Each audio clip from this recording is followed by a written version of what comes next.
सफेद शर्ट थी, तुम सीढ़ियों में बैठे थे, मैं जब क्लास से निकली थी मुस्कुराते हुए। हमारी पहली मुलाकात याद है ना तुम्हें, इशारे करते थे तुम मुझको आते जाते हुए। तमाम रात वो आंखें न भूलती थी मुझे कि जिनमें मेरे लिए इज्जत और वकार दिखे। मुझे ये दुनिया बयाबान थी मगर एक दिन तुम एक बार दिखे और बेशुमार दिखे। मुझे ये डर था कि तुम भी कहीं वही तो नहीं जो जिस्म पर ही तमन्ना के दाग छोड़ते हैं। खुदा का शुक्र कि तुम उनसे मुख्तलिफ निकले जो फूल तोड़ के गुस्से में बाग छोड़ते हैं।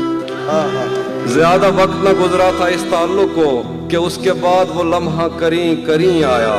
ज्यादा वक्त न गुजरा था इस ताल्लुक को कि उसके बाद वो लम्हा करीं करीं आया। छुआ था तुमने मुझे और मुझे मोहब्बत पर यकीन आया था, लेकिन कभी नहीं आया।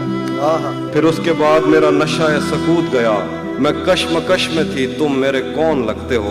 मैं अमृता तुम्हें सोचूं तो मेरे साहिर हो, मैं फारिहा तुम्हें देखूं तो जौन लगते हो। हम एक साथ रहे और हमें पता न चला, ताल्लुकात की हद बंदियां भी होती हैं। मोहब्बतों के सफर में जो रास्ते हैं वहीं हवस की समत में पगडंडियां भी होती हैं। तुम्हारे वास्ते जो मेरे दिल में है हाफी, तुम्हें मैं काश ये सब कुछ कभी बता पाती। और अब मजीद न मिलने की कोई वजह नहीं, बस अपनी माँ से मैं आंखें नहीं मिला पाती।